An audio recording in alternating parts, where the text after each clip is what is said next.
ہم مسجد میں جاتے ہیں، ایک نماز ہے جس کا نام ہے تحیۃ المسجد،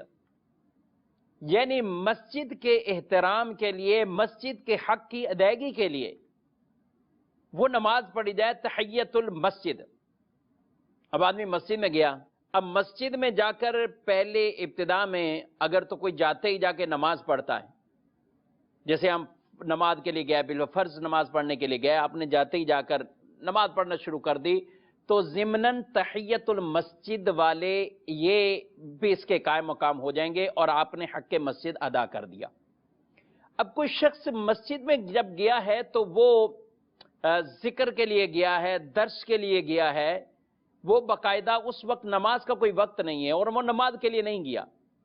تو اس کے لیے بہتر اور مستحب عمل یہ ہے کہ وہ پہلے یہ تحیۃ المسجد کی 2 رکعتیں ادا کر لے جبکہ وہ مکروہ وقت نہ ہو۔ اب کو گیا ہی فجر کا وقت جب شروع ہوتا ہے، طلوع فجر کے بعد ابھی فجر کی جماعت نہیں ہوئی، وقت باقی ہے، اب مسجد میں گیا ہے، تو اس دوران نوافل پڑھنا وہ منع ہے۔ اب صرف 2 رکعت سنت فجر وہ پڑھ سکتا ہے، اور اگر اس نے گھر پہ پڑھ لی ہیں یا پہلے پڑھ چکا ہے تو اب وہ وہاں جائے، بس ذکر و درود میں مشغول ہو جائے، نوافل پڑھنے کی اب اجازت نہیں۔ اب جب ایسا کوئی مکروہ وقت نہیں ہے اور یہ شخص وہاں گیا ہے تو اسے 2 رکعت تحیۃ المسجد کے نام سے اس نیت کے ساتھ پڑھ لے۔ رسول اللہ صلی اللہ علیہ وآلہ وسلم نے فرمایا اذا دخل احدکم المسجد فلیرکع رکعتین قبل ان یجلس، ارشاد فرمایا جب کوئی مسجد میں داخل ہو تو بیٹھنے سے پہلے 2 رکعت پڑھ لیا کرے، 2 رکعت پڑھ لے، اور اگر بیٹھ بھی گیا، کوئی ذکر و درود بھی کیا، اس نے کچھ عمل کیا، پھر بھی یہ ساکت نہیں ہوتی 2 رکعتیں، اگر پڑھے گا تو بھی اس کو اس کی فضیلت حاصل ہو جائے گی۔ اور اسی طرح اگر مسجد کے اندر گیا ہے اور نماز میں ابھی وقت ہے اور وقت مکروہ بھی نہیں ہے، نوافل پڑھے جا سکتے ہیں،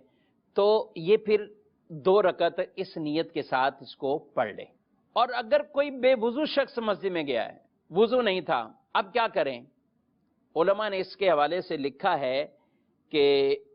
اگر کوئی بے وضو مسجد میں گیا ہے یا وقت ایسا ہے کہ وہ نفل پڑھ نہیں سکتا، تو اسے چاہیے کہ یہ کہہ لے سبحان اللہ والحمد للہ ولا الہ الا اللہ واللہ اکبر،